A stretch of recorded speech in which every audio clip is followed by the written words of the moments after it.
할렐루야. 네, 오늘 교회 나오신 여러분들을 환영합니다. 앞뒤 옆에 계신 분들과 한번 얼굴 보시면서 네, 환영합니다. 네, 환영합니다. 축복합니다. 환영합니다. 내일이면 저희 교회가 정식으로 설립 예배를 드리고 이 땅에 설립을 공포한 지 13년이 되는 그런 날이 됩니다. 13년이라는 짧지 않은 시간 가운데 우리 교회 공동체를 여기까지 인도하신 하나님의 사랑과 은혜에 감사드리고, 또 하나님께서 오늘 13년째가 되는 우리 교회 가운데 우리가 어떤 하나님의 뜻에 순종하여 하나님이 원하시는 방향으로 나아가기를 원하시는가, 말씀을 통해서 오늘 함께 나누기를 원합니다. 우리의 인생은 참 우리가 기대하거나 계획한 대로 되지 않습니다. 2000년 7월에 저는 21살의 나이에 주님의 부르심을 받고 다윗세대라는 청소년 선교단체를 시작을 하게 되었어요. 저는 어렸을 때부터 장난으로 한 7살, 8살 때 처음 교회 가면서 앞에서 목사님이 한 3, 40분 주일 예배 때 설교하는 모습을 보고 참 멋있더라고요. 7살, 8살 때 교회 다닌 지 얼마 안 됐을 때 엄마에게 나는 크면 목사가 될 거야, 이런 말을 장난스럽게 했지만 청소년 시기를 지나고 또 20살이 돼서 성인이 되면서 목사가 되겠다는 생각 해본 적은 없었습니다. 그리고 21살에 청소년 사역을 시작하면서도 목사가 되겠다는 생각은 20대 시절을 지나면서 한 번도 해본 적이 없어요. 그런데 좀 어린 나이에 사역을 하고 한 단체 대표가 되다 보니까 우리 이 한국의 문화 안에서는 단체의 대표는 목사가 되어야만 인정을 받는다는 걸 알게 되었어요. 공동체의 청소년들과 청년들을 지키기 위해서 목사가 되었어요. 2010년 10월에 30살에 목사가 되었는데, 목사 안수를 받으면서도 저와 함께 목사 받은 한 80명 되는 목사님들은 대부분 그분들이 갖고 있는 그 목회의 비전이라는 건 다 하나같이 똑같았어요. 그것은 교회를 개척하는 거죠. 근데 저는 목사가 되면서도 교회를 개척하겠다라는 마음이 0.1%도 없었어요. 근데 목사 안수를 받을 즈음이었던 그 2010년, 2011년 당시에 다윗 세대에서는 한 두 가지 정도의 사역을 하고 있었는데, 하나는 보호관찰 대상 아이들, 보호관찰 처분받은 아이들이 일주일에 한 번 기관에 위탁받아서 인성교육을 받아야 돼요. 근데 보호관찰소에서 저희가 10년 정도 사역을 하니까 저희 단체에게 일주일에 한 번 그 인성교육을 맡겼어요. 매주 수요일 오후가 되면 한 2시간 정도 보호관찰 대상 아이들 한 30여 명이 와가지고 남자아이들이 여기 와서 인성교육을 받았어요. 그리고 문막에 있는 원주 의료고등학교, 이 의료고등학교가 이제 그때 막 이제 마이스터 고등학교가 돼서, 그 전까지는 아이들이 그 원주 의료고에 대해서 하는 말이 뭐 맞고 막 이러면서 이제 공부 못하는 애들이 가서 거기서 행패 부리는 학교, 뭐 이런 이미지였다가 이제 이명박 대통령 정권에서 이제 마이스터 고등학교를 실천을 하면서 이제 성적이 어느 정도 돼야지만 들어갈 수 있는 학교고, 또 기숙 생활을 해야 되고, 학교 졸업하면은 이제 바로 취업이 되는 좀 이제 메리트를 가진 학교가 된 거죠. 근데 이제 이 학교 선생님 중에 한 분이 제가 섬기던 교회 권사님이셨어요. 근데 저를 아니까 이제 학교에 와서, 학교가 이제 토요일 날마다 그때 한 달에 한 번 특활반을 할 때인데 성경 읽기반을 하니까 와서 이제 다윗 세대에 와서 프로그램 진행해 달라. 그래서 이 두 가지 사역을 이제 수요일과 토요일에 이제 진행을 했었는데, 보호관찰 아이들이 사실은 여기 와야 되는 거는 이게 룰이기 때문에 일주일에 한 번 교육을 안 받으면은 처분 수위가 올라가거든요.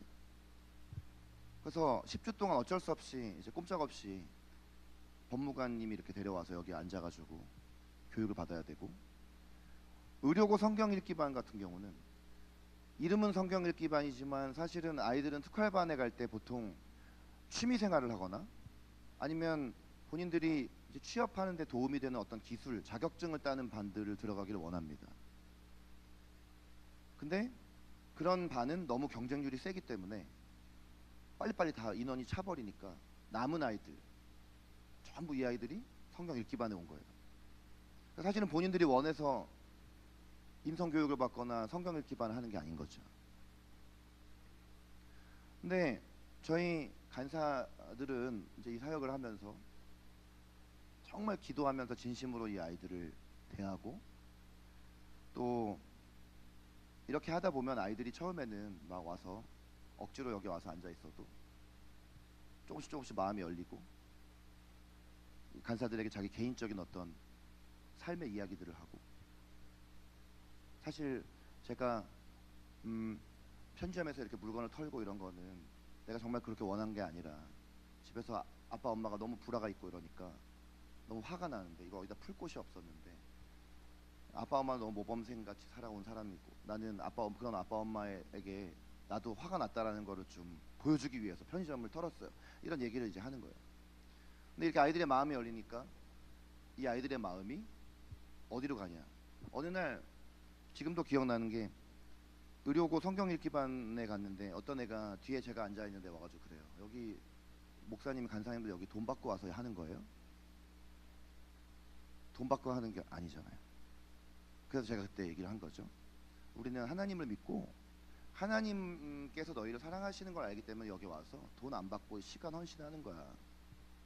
이거 한다고 우리가 무슨 사회복지 실습 점수 올라가 이런 거 아니야. 우리의 뭐 이력서에다 넣을 수 있는 것도 아니야. 하나님이 너희를 사랑하시기 때문에 하는 거야. 근데 그 아이가 눈빛이 달라지는 거예요. 제가 깜짝 놀랐어요. 어떻게 한순간에 한 사람의 눈빛이 이렇게 확 달라질 수가 있나. 한 주 한 주 시간이 지나고 마지막 주 10주차가 돼서 보호관찰 인성교육과 성경 읽기 반 마지막 예배 때 제가 마이크를 잡았어요. 제가 그때까지는 앞에서 드러나서 뭘 하지 않고 항상 뒤에 앉아 있었거든요. 근데 마지막 주가 되고 이제 아이들이 제 존재가 목사라는 걸 알죠. 제가 제 간증을 하면서 예수님에 대해서, 복음에 대해서 이렇게 선포했을 때, 복음을 선포하고 나서 예수님을 믿기로 결정한 친구들은 자리에서 일어나 달라고 얘기를 했을 때 거기 있는 아이들이 90%가 일어나는 거예요.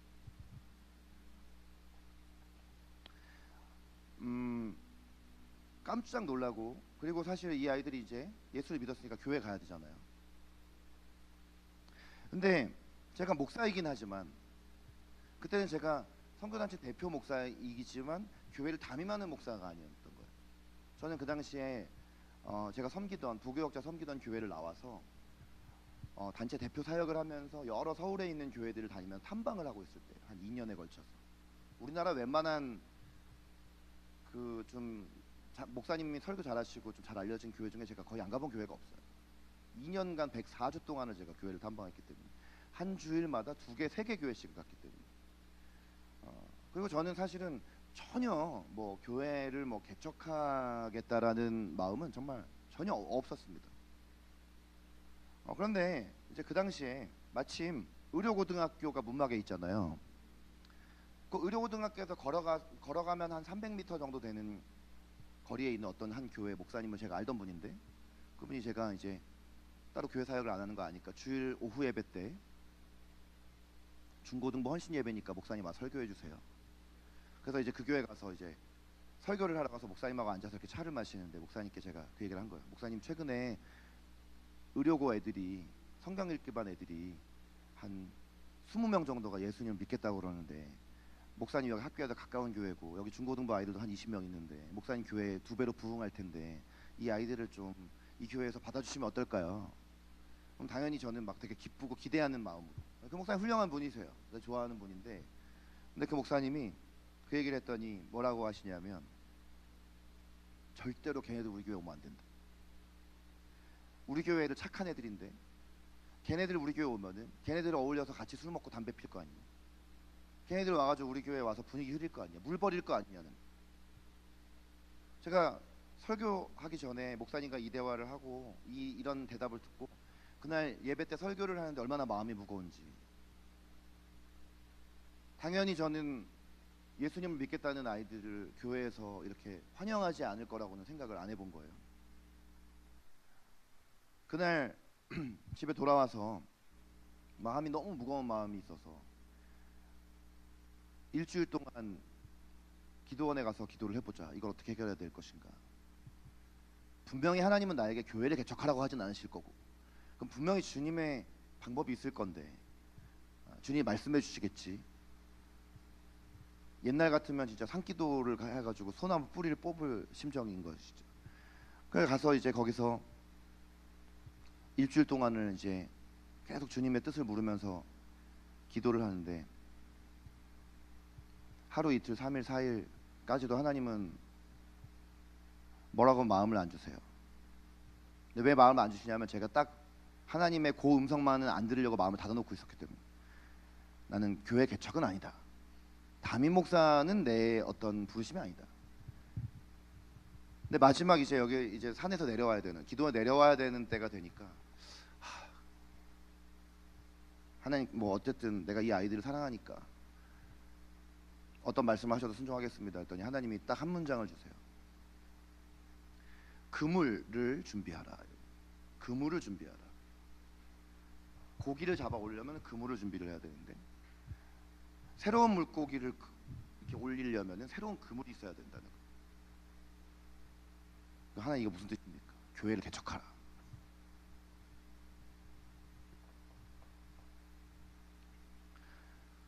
말씀에 순종해서 당시에 다윗 세대에 있던 신학생들과 함께 이제 4명이 모여서 이제 주일 예배를 드리기 시작을 하고 이제 개척 감사 예배를 드리는데,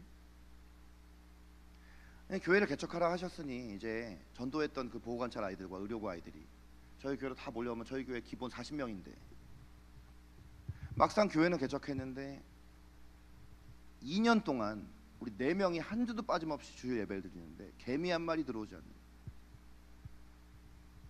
그리고 이 노래하는 교회에 대한 소문이 어떻게 이 원주 시내로 퍼지냐면 다윗 세대 하는 그 목사가 교회 개척했는데 다윗 세대 아이들 50명이 그 교회로 옮겼다더라. 이런 소문이 막 일파만파 막 퍼지는 거예요. 50명이 아니라 우리가 5명이서 예배를 2년 동안 개미 한 마리 없이 예배드리고 있는, 방문객도 없어요. 심지어 지금 우리가 이렇게 예배드리고 있다 보면 가끔씩 방문객이라도 오잖아요.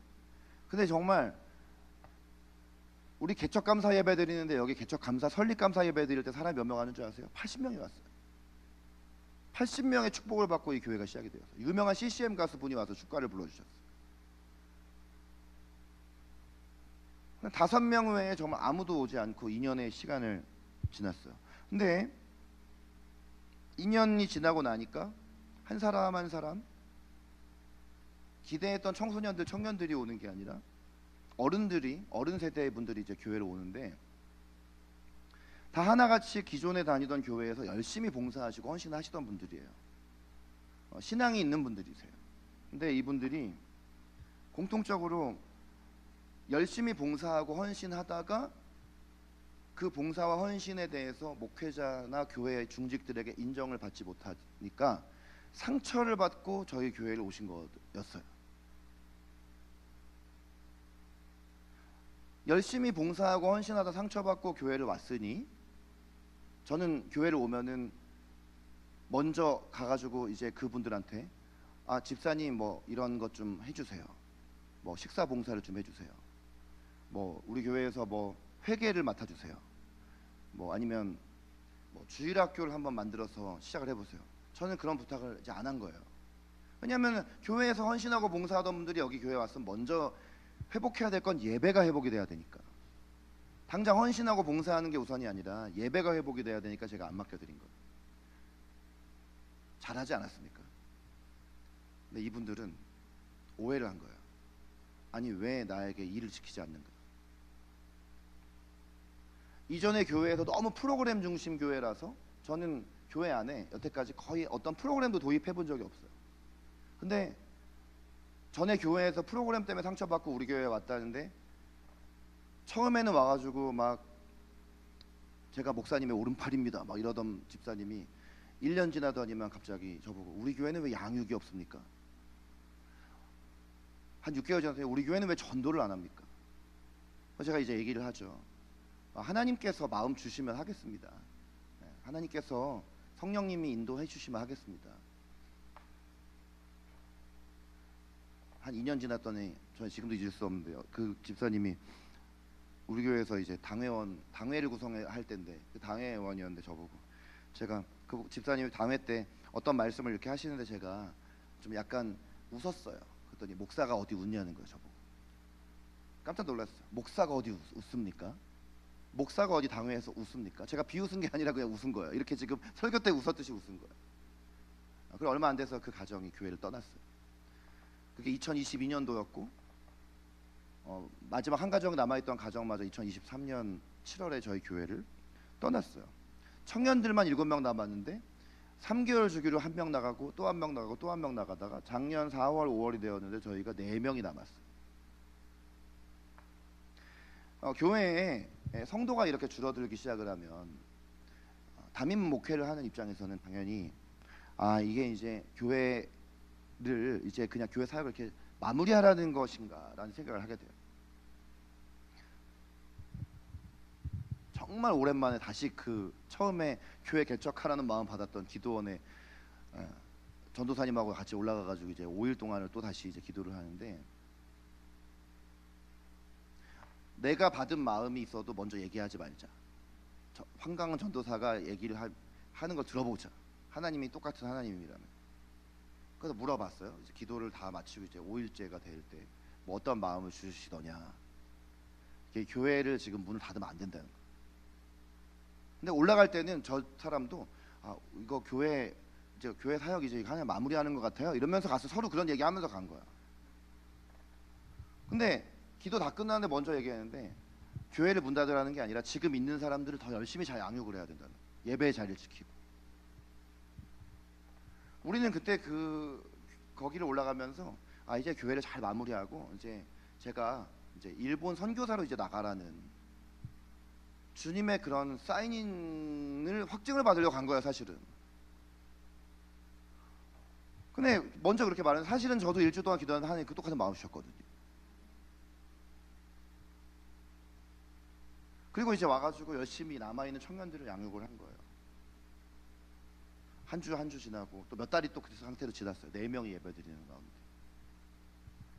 근데 한 명이 오고 또 한 명이 오고 또 한 명이 와서 이렇게 1년이 지났을 때 오늘 13주년이 되는 오늘 이날 옆에 계신 우리 지체들이 이제 우리 교회에 오게 된 것입니다. 사람의 계획과 하나님의 계획이 참 다르고 우리가 계획하고 기대한 대로 우리가 어떤 것을 이끌어 가려고 한다라는 것이 얼마나 하나님 앞에 교만인가. 하나님은 13년 전에 이 교회를 시작하실 때에도 인간의 뜻과 달리 하나님의 계획이 있어서 이 교회를 세우셨고 이 교회가 인간의 눈으로 볼 때 위기 상황인 것 같았지만 주님은 그것이 위기라고 생각하지 않으시고 주님께는 위기가 없고 주님께서는 또 새로운 일을 계획하고 계셨다는 것을 우리 모두가 다 알게 된 것이죠. 여러분을 통해서 저는 바라기는 내년 이 14주년이 되었을 때는 여러분 한 명이 또 한 명을 교회로 인도하여서 이 교회가 최소한 2배 부흥이 있기를 축복합니다. 그리고 여러분이 튼튼한 교회 공동체가 되어서 언젠가 제가 주님께 선교사의 부름을 받을 때 저를 잘 이렇게 선교지를 파송해 주시고 제가 선교지에 있는 동안 평생에 저와 함께 선교 사역을 감당하는 동역자가 되시기를 바라요.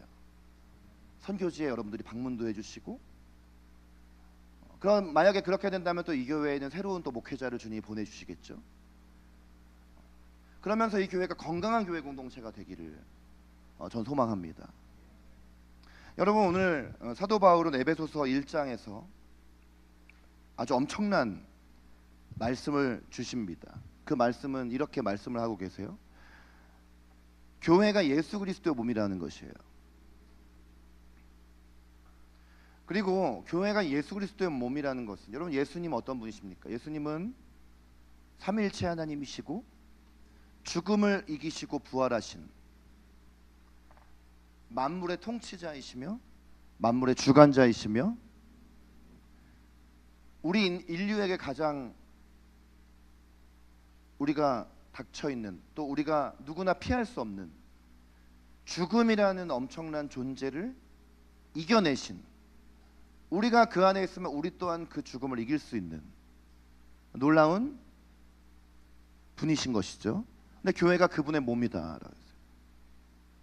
그분의 몸이라는 것은 그분과 연결되어져 있기 때문에 그분의 모든 생명이 교회 안에 흘러오고 그분의 모든 그 부활의 능력이 교회 안에 속한 모든 지체들에게 흘러오는 아주 영광스러운 그런 공동체가 바로 교회다. 그러면서 만물을 충만하게 하시는 이의 충만함이다라고 했어요. 온 만물의 창조자이신 분이 바로 하나님이시기 때문에, 그분이 바로 예수님이시기 때문에 만물을 만물되게 하시는 그 놀라운 충만함과 영광스러움이 교회를 통해서 세상 가운데 나타나게 되어 있다라는 것입니다. 교회는 하나님의 충만함을 세상 가운데 나타내는 곳이다라고 주님은 바울을 통해서 말씀하신 것이죠. 예수님께서는 일찍이 가이사랴 빌립보에서 베드로와 대화하시는 가운데 또한 이런 놀라운 말씀을 하십니다. 마태복음 16장 18절로 19절 말씀을 다 함께 읽겠습니다. 시작. 또 내가 내게 이르노니 너는 베드로라. 내가 이 반석 위에 내 교회를 세우리니 음부의 권세가 이기지 못하리라. 내가 천국 열쇠를 내게 주리니 네가 땅에서 무엇이든지 매면 하늘에서도 매일 것이요 네가 땅에서 무엇이든지 풀면 하늘에서도 풀리리라 하시고. 아멘. 네. 신약 성경을 딱 펴서 읽어 나가다가 가장 처음 교회라는 단어가 등장하는 곳입니다. 예수님께서 내 교회를 세우리니 할 때 여기 나오는 교회, 우리가 신약 성경 읽어 나갈 때 가장 먼저 교회라는 단어가 나타나는 곳이에요. 자, 원어인 헬라어의 에클레시아라는 말은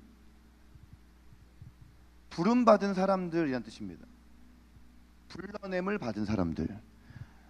구약 성경에는 이스라엘 백성 공동체를 히브리어로 카할이라고 했어요.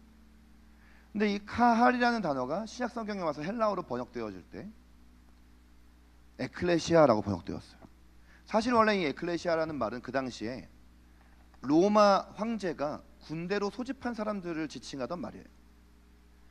전쟁터에 나가서 싸우기 위해서 아주 천병으로, 정예 천병으로 부름받은 군인들을 가리키던 말이 에클레시아예요. 근데 예수님께서는 베드로가 너희는 나를 누구라 하느냐라는 예수님의 물음에 이 적극적이었던 베드로가 저요 주는 그리스도시요 살아계신 하나님의 아들이십니다 라고 말할 때 이 신앙 고백을 들으시고 아주 놀라워하시면서 내가 베드로 너가 신앙 고백한 이 고백하는 사람들을 내가 교회라고, 나의 교회라고 앞으로 부르겠다. 예수 그리스도를 위하여 세상으로부터 불러냄을 받은, 어둠 가운데 있다가 예수 그리스도의 빛 가운데로 부름받은 사람들의 모임. 세상에서는 에클레시아, 그럼 이거는 어떤 이익을 위해서 나라와 나라 사이가 전쟁할 때 부름받은 강력한 군사력과 무기를 가지고 있는 최천병들을 가르치는 말이지만, 어둠 가운데 있다가 주님의 빛으로 불러냄을 받은 사람들, 주는 그리스도시요 살아계신 하나님의 아들이십니다 라고 고백하는 그런 신앙 고백을 하는 사람들의 모임, 그런 고백을 하는 사람들의 이 모임을 내가 교회라고 지칭할 것이고, 이 교회 공동체라는 곳에 모여있는 이 사람들은 음부의 권세, 게이트 오브 하데스, 지옥의 문을 부술 것이다. 여러분, 하나님은 교회를 이렇게 놀라운 곳이라고 말씀하세요. 하나님의 충만하심을 드러내는 공동체, 사탄의 세력을 짓밟는 공동체. 오늘 마태복음 16장 19절의 말씀처럼 이 교회 공동체에서, 땅에서 사탄의 세력을 묶으면 영적 세계 안에서도 그 사탄의 세력이 묶일 것이고, 이 땅에서 사탄에게 묶여있는 사람들을 자유케 하면, 우리가 기도하고 예배하고 전도하면 영적인 세계에서도 그 영적인 세계 안에 닫혀있던 문들이 열리기 시작하면서 수많은 영혼들이 그 묶임에서 자유케 되어서 하나님께로 나아오게 되는 천국 열쇠를 가진 공동체가 교회다. 이게 하나님의 교회를 향한 비전입니다. 이 땅에 하나님이 교회를 세우시는 목적은 바로 이것이에요. 세상에 하나님의 충만하심을 드러내라. 그리고 이 교회 안에 하나님께서 이 하나님의 충만하심을 드러내기 위해서 천국 열쇠를 주셨어요. 음부의 권세를 이겨낼 수 있는 모든 권세와 능력을 교회에 부어주셨어요. 한 명이 모이던, 두 명이 모이던, 10명이 모이던, 100명이 모이던, 1000명, 10,000명이 모이던 모든 교회에게 하나님께서는 이러한 놀라운 영광과 존귀와 능력을 부어주신 것입니다. 자, 그런데 이것이 주님의 계획인데 이 하나님께서 가지고 계신 교회를 향한 비전, 하나님께서 교회를 향해 가지고 계신 이 원 계획이 여러분의 삶 가운데, 우리의 삶 가운데 실제로 다가오는가 하는 것에서 우리의 괴리감이 생겨버리는 것이에요. 바울의 여러 서신들은 이방인의 사도로 부름받았던 바울이 복음을 전하고 개척하면서 제자들에게 이제 목회를 맡긴 지역교회 공동체에게 보낸 편지들이죠. 분명히 이 교회들도 동일하게 그리스도의 몸된 교회입니다.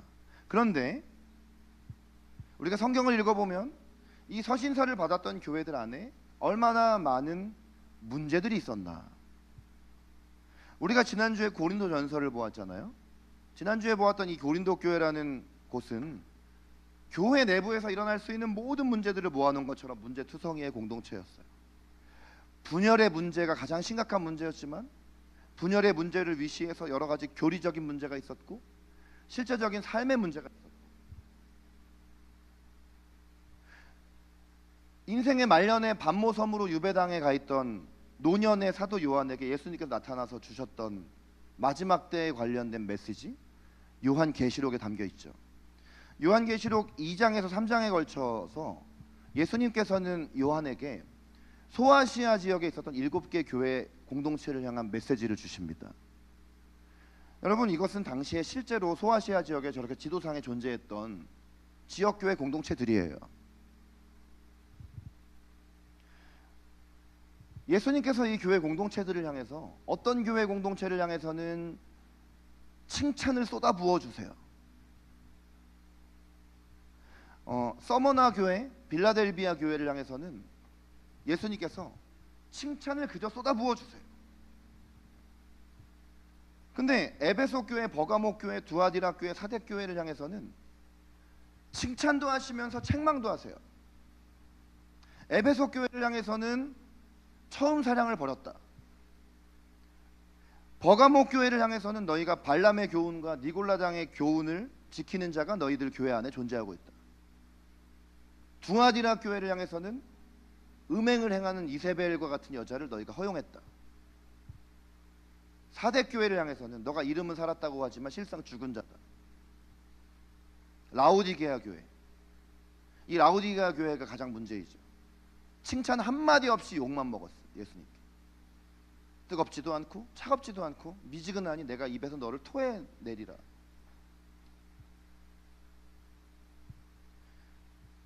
근데 다 이름은 교회, 다 이름에는 에클레시아가 요즘에 붙어있어.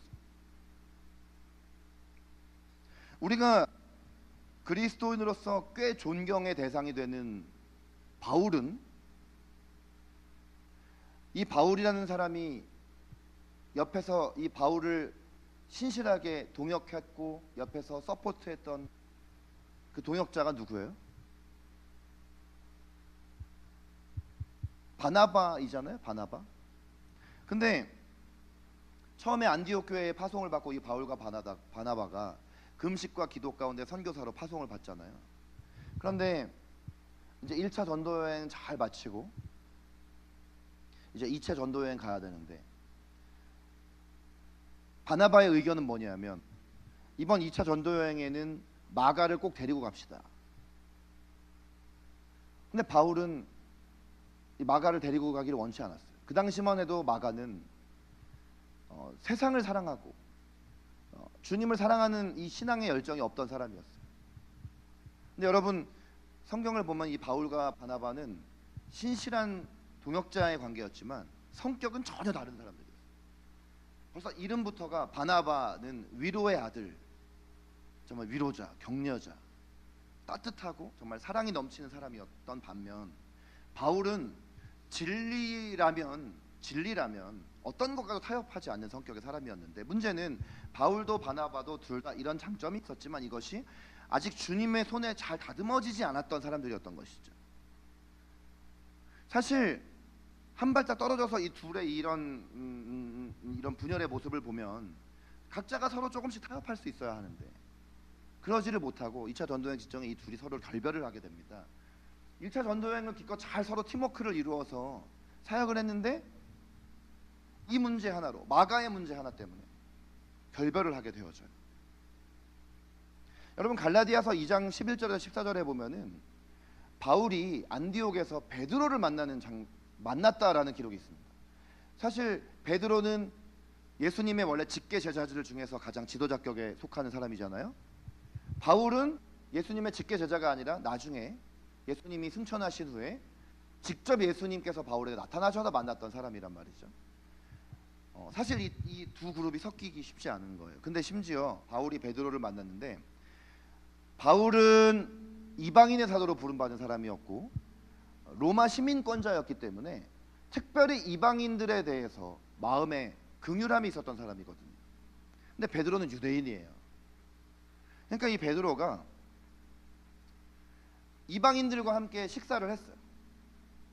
예수 그리스도 안에서 이방인이냐 유대인이냐 헬라인이냐 로마인이냐 중요하지 않으니까 베드로가 막 이제 이방인들과 식사를 하다가 야고보에서 온 할례자들이 이제 와서 그 모습을 딱 목격하는 것을 보고 베드로가 순간 두려웠던 거예요. 순간 두려워서 갑자기 겸상을 안 하고 이렇게 도망쳐 버렸어요. 근데 바울의 입장에서 보면 베드로의 이런 모습이 너무 얍삽한 거야.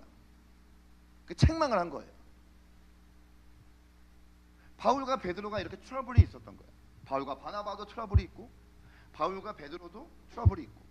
그러니까 여러분, 이 초창기 교회 공동체에도 갈등이 있고 다툼이 있고 이것 때문에 서로 결별이 하는 일이 생겨버리고 상처를 받는 문제가 있었다라는 거예요. 요즘 우리 시대의 교회를 살펴볼 때 우리가 정말 다 알지 못하는, 정말 예수님의 칭찬을 받아 마땅한 서머나 교회와도 같은, 빌라델비아 교회와도 같은 교회가 오늘날 우리들 주변에도 우리가 알지 못해서 그렇지 분명히 있을 것입니다. 우리도 그런 교회가 되기를 간절히 원합니다.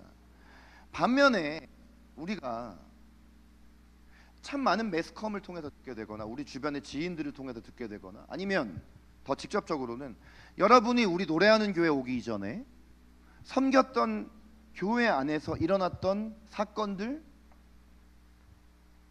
여러분 그런 사건들을 접한 여러분의 입장에서 볼 때 정말 오늘의 바울을 통해서 우리에게 주시는, 또 예수님을 통해서 우리에게 주시는 것처럼 세상 가운데 그 교회가 정말 하나님의 충만하신 영광을 드러내고 지옥의 문이 사탄의 권세가 조금 더 이길 수 없는 그런 교회인 것처럼 보이세요? 오히려 사탄의 문을 부수는 것이 아니라 사탄이 아주 신나서 막 교회 안에서 활개치고 있는 것 같고 천국의 문이 닫혀 있고 지옥의 문이 활짝 열린 것 같은 그런 교회를 여러분 혹시 경험하시지 않았나요? 제가 한 몇 년 전에 읽었던 한 책, 예배하는 연주자, 연주하는 예배자라는 책이 있는데 이 책은 교회에서 악기를 연주하는 사람이 어떤 마인드로 악기를 연주해야 되나라는 책인데 오늘 설교 주제와 전혀 상관이 없는 얘기입니다. 근데 이 책을 쓴 분이 이 제이슨 뉴라는 분이에요. 이 형제님이에요. 이분이 누구냐면 미국의 뉴욕에 가면 여러분 아주 큰 교회, 브루클린 태버너클 교회라는 교회가 있어요. 찬양팀, 주일 11시 예배에서는 찬양팀만 200명이에요. 합창단만 150명이에요. 그죠? 세션맨만 50명이에요.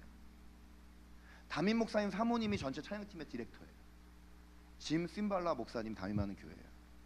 근데 이분은 그 브루클린 태버너클 교회에서 한국인으로서 처음으로, 동양인 처음으로 브루클린 태버너클 교회에서 드러머를 10년 이상 섬기신 분이에요. 지금은 이분이 저랑 연배가 비슷한 분인데 지금 뭐 하냐면 이제 뭐 데이터 관련된 일을 하면서 또 아티스트들을 모아서 선교 사역을 하는 이런 일을 하고 있어요. 근데 이분이 이제 책에 어떤 내용을 썼는 것이 오늘 설교 내용과 좀 연관이 돼가지고 제가 말씀을 드리고 싶어요. 어렸을 때부터 이분이 교회를 다니면서 참 교회 어른들이 이 형제님을 많이 사랑을 해주셨대요. 그 사랑을 받아 누리면서 아, 교회는 사랑이 넘치는 곳이구나, 하나님의 사랑은 이런 것이겠구나, 이렇게 생각을 하셨대요. 그러면서 이분이 신앙을 갖게 되었대요. 고등학생이 되니까 당연히 이분이 신앙이 좋고 교회 생활 열심히 하니까 중고등부에서 이분을 회장으로 투표해서 이분이 회장이 되었어요. 그랬더니 이제 교회 선생님이 와서 너 이제 회장이니까 교회 주요 의사 결정하는 당회에도 너가 참여해야 된다.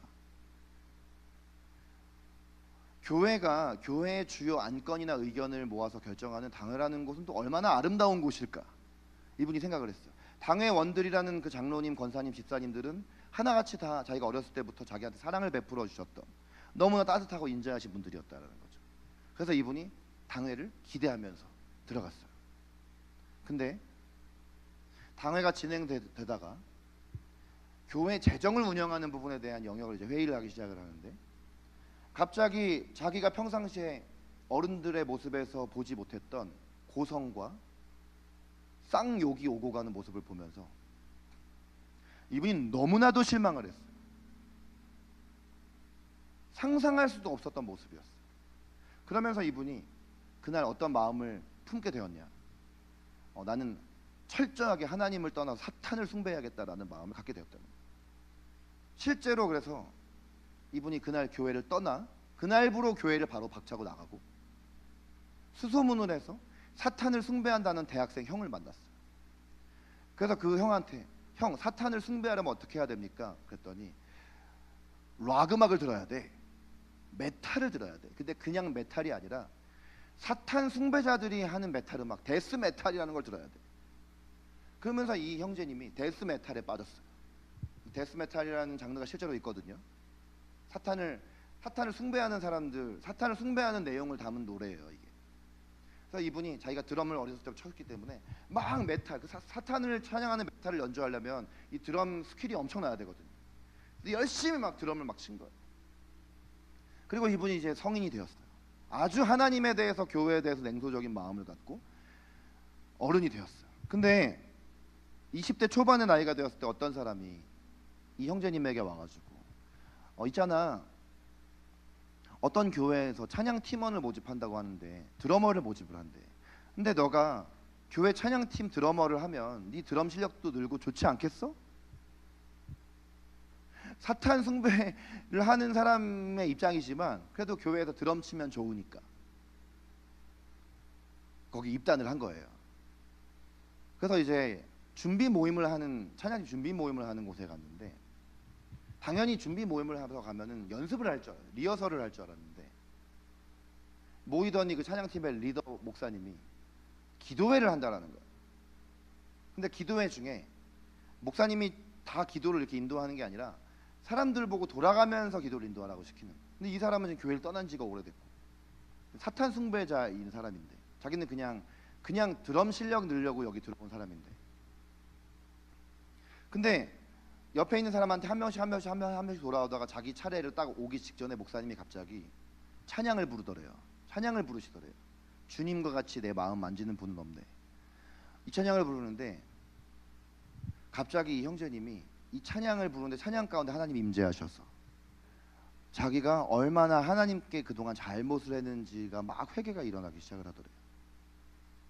그리고 찬양이 끝나고 자기 순서로 딱 돌아왔을 때 그 자리에서 이 형제님이 눈물을 흘리고 콧물을 흘리고 막 진짜 음식물을 막 다 토해내면서 자복하고 회개하면서 막 기도를 하는데 옆에 있던 모든 찬양팀원들이 와서 이 형제님에게 손을 얹고 기도를 해주고, 그 이 형제님이 그날 예수님을 다시 한번 영접하고 삶에 놀라운 변화가 일어났다는 거예요.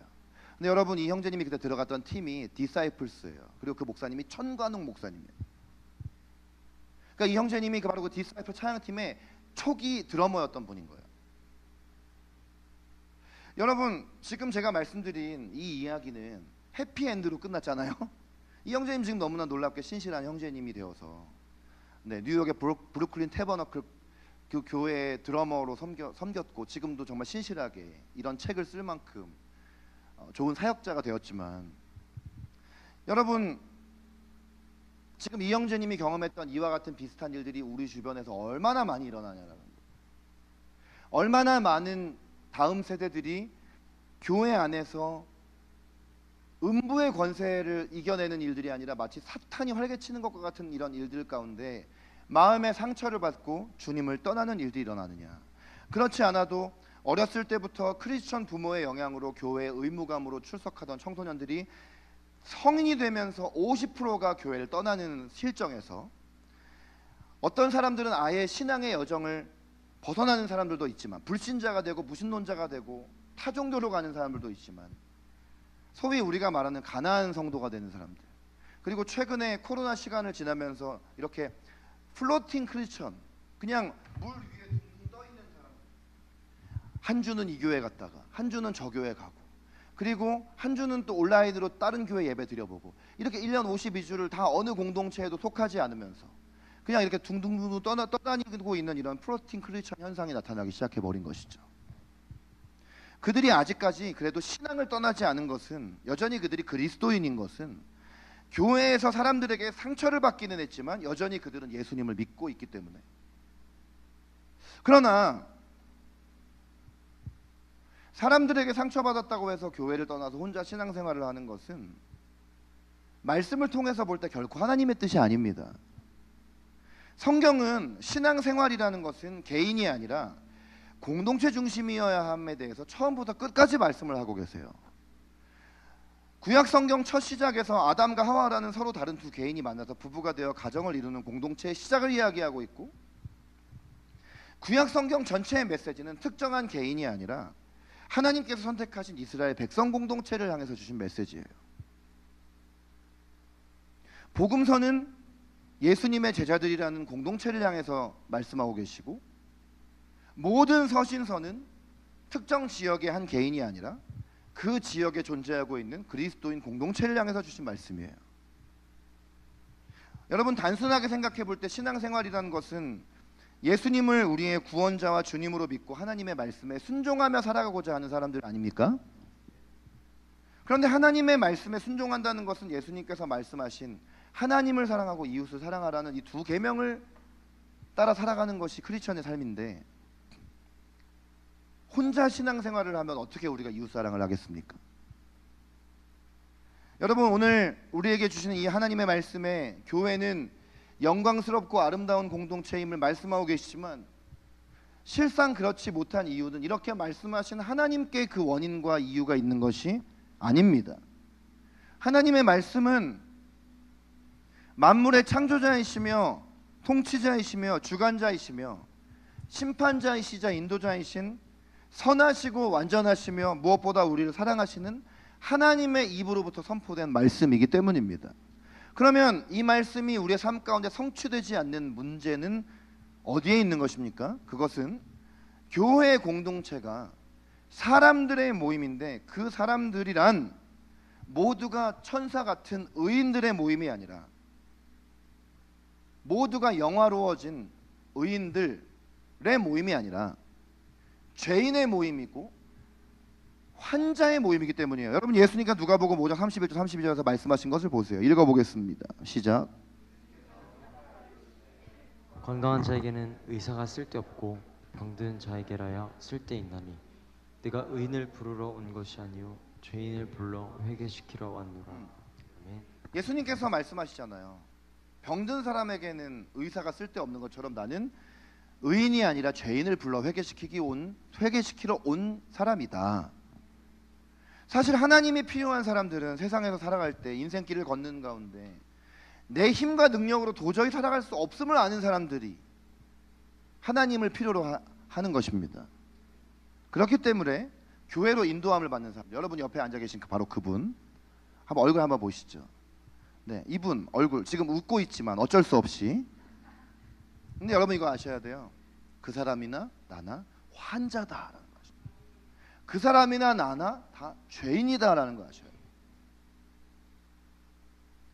세상 살다가 이렇게 교회로 오는 것은, 그래도 여기 뭐 지금 우리 부모님 신앙 때문에 억지로 오는 분은 이제 없는 줄로 믿기 때문에, 여러분이 원해서 이렇게 교회로, 이런 말 죄송하지만 기어 나온 거잖아요.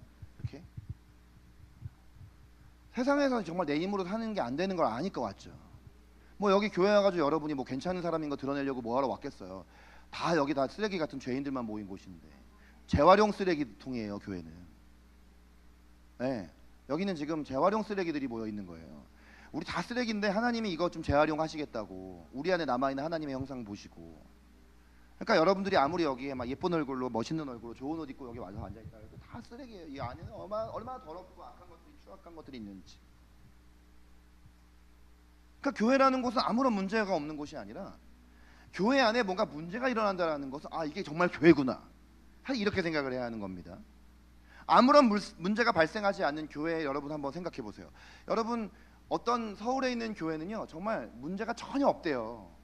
그 교회는 제가 그런 교회를 한 두 군데 알고 있어요. 그 목사님들 제가 여러분들 이렇게 딱 이름 대면은 아마 여러분 이름 아실걸요? 근데 그 두 교회 공통점이 뭔지 아세요? 교회가 모여서 주일날 와서 목사님 설교 잘하세요. 예배 좋아요. 여기 사역자들이 예배 잘 준비해서 좋은 찬양 인도하고 설교 잘 전하시고, 이 사람들은 다 삶으로 돌아가서 일주일 동안 교회 활동 아무것도 없어요. 여러분, 성당 다니는 분들, 성당에서 교회 없어 무슨 뭐 인간관계 문제 있다고 그래가지고 성당 떠나는 일, 일어나는 일 거의 없어요. 왠지 아세요? 성당에서는요 교회 활동 안 시켜요. 그냥 와서 미사 드리고 가는 거예요. 그냥. 우리 교회 잘 다니던 어떤 집사님도 이분이 교회 상처받고 나가더니 지금 저기 어디 성당 다니신대요. 성당 가면 편해요. 어느 누구도 뭐 내가 뭐 아멘을 하라고 시키는 사람, 뭐 내가 자고 있다고 해서 흔들어 깨우거나 다리 꼬고 있다고 다리 풀어라 하는 사람 없어요. 뭐 누가 옆에 와서 막 앉아서 막 이렇게 좀 안 좋은 얼굴로 앉아 있는데 무슨 일 있어? 자매님 무슨 일 있으세요? 이렇게 얘기하는 사람 없어요. 간섭 안 받고 싶은 사람들 너무 좋아요. 그러나 여러분 이거 아셔야 돼. 이건 교회가 아니에요. 교회는 말씀대로 살기 위해서 함께 서로 모여서 친교 공동체를 이루고, 또 함께 봉사하고 함께 사역도 하고, 그리고 그런 걸 하다 보면은 서로 우리가 다르잖아요. 그러니까 다툼과 갈등과 이런 일들이 일어나야지 돼요. 여러분 지금 우리 노래하는 교회 안에 갈등이 없어요. 왜냐하면 우리 지난주에 같이 모여서 다 같이 모여서 식사할 때 앉아보세요. 처음에 앉으면 조용하잖아요. 다 밥만 먹고. 근데 우리가 친하고 관계가 깊은 사람들 보면은 밥 먹으면서 조용히 먹지 않잖아요. 근데 여러분 오늘도 이렇게 밥 먹을 때 앉아서 보면은 다 밥 먹고 그냥 몇 분 동안은 다들 침묵. 우리가 그냥 긍정적으로 아 너무 음식이 맛있어서. 근데 이거 다 뻥인 거 아시죠? 음식이 맛있으면 맛있다라고도 말을 해야지. 교회가 정말 하나님의 몸된 교회, 그리스도의 몸된 교회로 역동성이 있다라는 것은 사실은 싸움이에요. 부부도 마찬가지예요. 부부가 어떻게 살면서 하나도 안 싸울 수 있어요? 사람이 모였는데. 무슨 모든 부부가 다 뭐 션과 정혜영 부부, 최수종 아이라 부부 같을 수가 어떻게 있겠어요? 여러분, 이런 상황에서 이렇게 트러블이 있다라는 게 정상적이라는 거. 그런데 이런 상황에서 이렇게 그냥 싸움, 분열, 갈등 이런 게 있을 수는 있으나, 이렇게 되다가 결국 사람들이 교회를 떠나서 공동체가 어그러지고 다음 세대가 상처를 받고 교회를 통해서 하나님에 대해서 오해를 하는 이런 일들까지 나아가는 게 문제지, 교회 안에 이러한 상호작용이 일어나는 것 자체는 전혀 문제가 아니라는 것입니다. 그러니까 여러분, 교회 안에서 조금 갈등과 분열과 문제가 일어난다고 해서 불안해하지 마세요. 그게 일어나야 하는 것이에요. 인간이 그냥 아무 문제가 일어나지 않고 계획대로만 되기를 원하는 이 마음도 주님 앞에서는 버려야 할 마음이에요.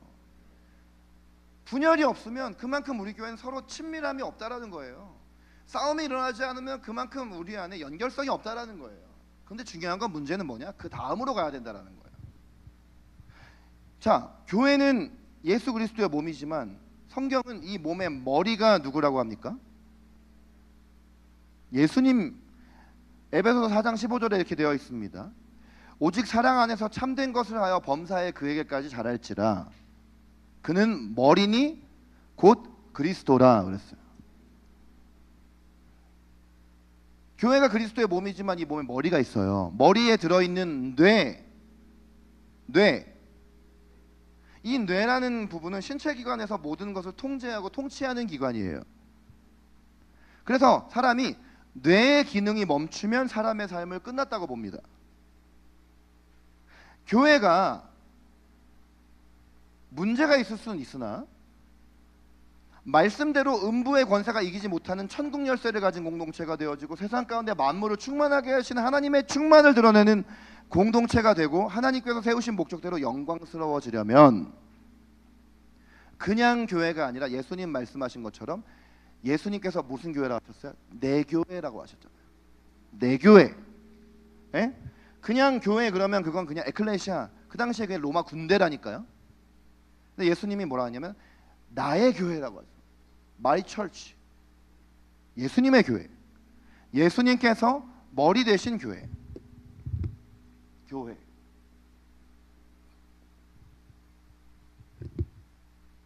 여러분 예수님께서 말씀하신 대로 이 교회가 영광스러워지려면요. 교회의 머리가 예수님이 되시게 해야 합니다. 그리고 머리 되시는 예수 그리스도의 모습을 향해서 자라나가야 해요. 그때 교회가 성장하고 성숙할 수가 있는 것이에요.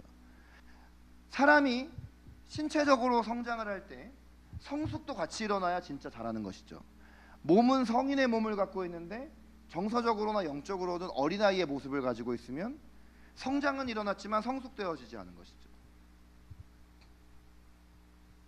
여러분 교회도 오랜 시간이 흘러서 이렇게 13년 이렇게 되고 나면 교회가 나이값을 해야 돼요.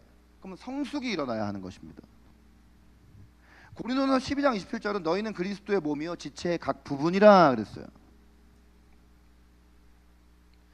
교회에 여러분 한 명 한 명은 다 어떤 분들이냐면 지체입니다. 옆에 있는 분 한번 보시고 말씀. 당신은 그리스도의 몸의 지체입니다. 네. 지체, 신체 기관을 말하는 거죠, 그렇죠? 제가 손을 이렇게 뻗을 수 있는 거는 뇌에서 지시해서 이렇게 할 수 있는 겁니다. 제가 어떤 음식을 먹을 때 음식을 먹는 거는 저절로 음식이 먹어졌다라고 말할 수 없어. 뇌에서 먹으라고 지시 내린 거예요. 여기 있는 분은 다 우리 각자 지체예요. 여러분 한 명도 그냥 교회 안에서 나 하나쯤이야. 나는 우리 교회에서 그냥 별로 존재감 없는 사람이야. 한 명이라도 그런 생각하는 순간 교회는 무너집니다. 여러분 잘 들어보세요. 많은 사람들이요 교회의 머리가 예수 그리스도라는 걸 의외로 인정 잘 안 해요. 그리고 어떤 사람이 교회 머리라고 말로는 그렇게 하지만 실제 그들의 교회 안의 생활을 보면은 당연히 우리 교회의 머리는 담임 목사님이지. 아니면 교회에 뭐 이렇게 실세 장로 무슨 헌금 가장 많이 하는 사람 이런 사람 있잖아요. 그런 사람이 있어요. 그 사람이 실세. 그분이 우리 교회에서 막 목사님도 임명도 했다가 파면도 하고 교인도 뭐 이렇게 받아들였다가 또 내 쪽 출교도 시키고 막 이런 권한을 가지고 있다라고 생각하고 실제로 그런 교회들이 참 많아요. 근데 여러분 저는 우리 교회 머리가 아니에요. 저는 제가 우리 노래하는 교회에서 무슨 지체입니까? 라고 주님께 이렇게 여쭤봤어요. 이번 주에 기도가 돼 있어요. 그래서 주님이 뭐라냐면 입이래요. 입은 말하는 기능이잖아요. 근데 여러분 입술을 우리 성경에도 언어를 주님의 통제를 받지 않으면 입이 막 나간다고 하잖아요. 입을 잘 다스리면 몸 전체도 다스릴 수 있다고 했잖아요. 야고보서 말씀에. 그러니까 제가 이 교회 안에서 입술의 역할을 하면서 하나님의 뜻이 무엇인지를 계속해서 이 입술의 말을 통해서 전 신체에게 전달하고 지체들에게 전달하는 역할을 하는 것이죠. 여러분들은 무슨 역할입니까? 여러분 여기 한 명도 쓸모없는 사람이 없고 한 사람 한 사람이 다 귀하신 것이에요. 여러분 교회 오신 지 얼마 안 됐을 수도 있지만 일정한 정착 기간이 지나면 교역자들이 여러분에게 가서 어떤 역할을 맡기기 이전에 여러분이 스스로 하나님 우리 교회에서 나를 어떤 지체로 부르셨는지를 기도하면서 스스로가 교회의 지체로서 여러분들이 저 이런 역할로 부름 받은 것 같아서 이런 역할 하겠습니다라고 말하는 것이 건강한 교회입니다. 여러분들이 막 하기 싫어하는 걸 막 억지로 좀 봉헌 찬양 좀 하시죠. 막 좀 제가 오늘도 다음 주에 오늘 어느 가정이 봉헌차 하겠습니다라고 말하면 막 하기 싫은데 막 저 다음 주에 교회 안 나올 거예요. 그거는 목사님의 말에 불순종한 문제가 아니라 여러분이 예수님을 거역한 겁니다. 그러면 우리 교회는 무너지는 거예요. 그런 사람들이 모여 있으면. 내가 지체라고 생각을 하면 우리 교회의 내 역할이 무엇인지를 주님께 물어보고 자원함으로써 그 역할을 자기가 감당할 수 있어야지 그게 온전한 교회인 것입니다. 여러분, 저는 일본 교회가 한국 교회보다 아주 훌륭한 점이 하나 있다고 생각해요. 물론 일본은 개신교인들 0.42%밖에 안 되는 아주 복음에 척박한 나라이긴 하지만 여러분, 우리가 일본의 크리스찬들 우습게 보면 안 되는 게, 여러분, 이 사람들이 예수님을 믿고 세례받기까지의 기간이 평균 1년이 걸립니다. 이들은 그만큼 끊임없이 자기 신앙에 대해 성찰하고요. 그리고 실예를 하나 들어보면, 여러분, 일본에 교회가 한 8,000개에서 10,000개 정도가 있어요. 우리나라에 비해서 너무 턱없이 적은 숫자예요. 우리나라는 편의점보다 교회가 많다고 하잖아요. 근데 일본 교회 전체 한 8,000, 9,000개 중에 3,000개 교회가 한 3분의 1이 어떤 교회냐면 무목교회입니다. 뭔지 아세요? 목사가 없어요. 교회가 목회자가 없어요. 사랑하는 우리 청소년 청년 여러분, 일본 선교사가 되십시오. 여러분이 지금 꿈과 비전이 없으면 여러분 일본 선교사의 비전을 가지시기 바랍니다. 3,000개 교회에서 지금 목사를 기다리고 있습니다. 그러면 그들은 어떻게 예배드리냐? 그 지역에 있는 어떤 목사 한 분이요, 주일날 오전 9시엔 A교회, 11시엔 B교회, 1시에는 C교회, 4시에는 D교회를 순회하면서 한 목사님이 3개, 4개를 순회 목회를 하거나, 차로 너무 거리가 멀어서 외지에 있으면 그 교회에 남아져 있는 성도들 10명, 5명이 자기들끼리 모여서 기도해요. 찬송 부르고, 주님 우리 교회 목사를 보내주십시오, 목회자를 보내주십시오. 여러분, 이런 모습이 왜 있는 줄 아세요? 우리나라는요, 목사가 교회에 없으면 교회가 없어집니다. 일본인들은 교회가 목사가 머리라고 절대 생각하지 않아요. 그들은 교회를 세우신 분은 주님이시고, 주님이 교회를 폐하지 않으시면 교회가 폐한다고 생각하지 않아요. 그러니까 교회를 지켜내는 것이에요. 제가 담임 목사지만 저도 뭐 온전히 제가 이 앞에서 이렇게 좋은 모습으로 설교하거나 이러지 못하고 아플 수도 있고, 뭐 어떤 연약함이 있을 수도 있고, 근데 목사가 한 명이 담임 목사라서 너무나 뚜렷하게 이 교회의 책임자고 리더인 게 너무 분명한 교회가 무너질 수가 있는 거예요. 모두가 다 지체라고 생각을 하고 오직 예수님을 머리 삼고 교회가 함께 나아가면 교역자간 성도간 별로 구분이 없고 모두가 다 교회가 우리 교회라고 생각하니까, 예수님의 교회라고 생각을 하니까, 예수님의 다스리심을 받고 모두가 함께 예수님의 통치 아래 한 걸음을 내디디려 하니까, 교회 안에서 서로 다툼도 있고 분열도 있고 상처도 있지만 그럼에도 불구하고 막 서로 A라는 사람과 B라는 사람이 서로 막 의견이 달라서 막 언성이 높아졌다가도 마무리할 때는 근데 우리 이렇게 서로 다를 수 있지만 본질은 우리가 같은 거 얘기하고 있는 거 아니야? 우리 이 시간에 함께 손잡고 기도하자. 그리고 마지막에는 서로 안아주고 화해하면서 마무리할 수 있는 거. 싸움이 없고 다툼이 없고 분열이 없는 교회가 좋은 교회가 아니라 이렇게 예수 그리스도를 향해서 자라갈 수 있는 교회, 예수님이 머리 되실 수 있는 교회, 모든 사람이 다 지체로서 자기 기능을 수행해서, 그런데 그 기능을 수행할 때 그 통제받는 대상이 예수님이신 교회, 이런 교회가 영광스러운 교회인 것입니다. 여러분, 오늘 설교 제목이 뭐예요? 네, 여러분, 교회 공동체에 상처받았다고 해서 여러분이 저희 교회로 오셔서도 여러분이 이전 교회에서 받은 상처와 트라우마라는 어떤 무덤 속에 갇혀서 하나님께서 우리 모두를 통해서 이루어가기를 원하시는 영광스러운 교회의 비전을 살아내지 못하는 것은요, 예수님께서 십자가에서 죽으실 뿐만 아니라 다시 살아나신 부활의 영광을 믿지 못하는 것입니다. 여러분이 이전의 교회에서 상처받았다고 해서 이 교회에 와서도 여러분이 지체라는 것을 부인하면서 교회 섬기지 않으려 하고 봉사하지 않으려고 하고 사역하지 않으려고 하고, 이런 얘기 정말 죄송하지만 헌금 안 하려고 하고, 이전 교회에서 헌금한 것 때문에 상처받아서 우리 교회에 와가지고는 헌금 안 하려고 하고. 여러분, 그렇다면 이렇게 여러분이 상처와 트라우마에 갇혀 있어 버리면, 여러분 물론 하나님께서는 여러분들을 그 상처를 치유하시고 그 트라우마로부터 자유케 하시는 분이심을 믿지만, 온전한 치유는 뭐냐면 상처와 트라우마를 뛰어넘어서 다시 내가 이전에 상처받았고 트라우마 받았던 그 자리에 내가 서는 것이 온전한 치유입니다. 공동체에서 받은 상처는 또 다른 좋은 공동체를 만나면서 치유될 수 있는 것이에요. 온전한 치유는 공동체에서 나를 사랑해 줌으로 말미암아 내 안에 치유가 일어나는 것뿐만 아니라 나도 상대방에게 치유의 대상이 되는, 치유하는 주체가 되어지는 것이에요. 예수 그리스도는 그것을 향해서 우리가 달려가기를 원하세요.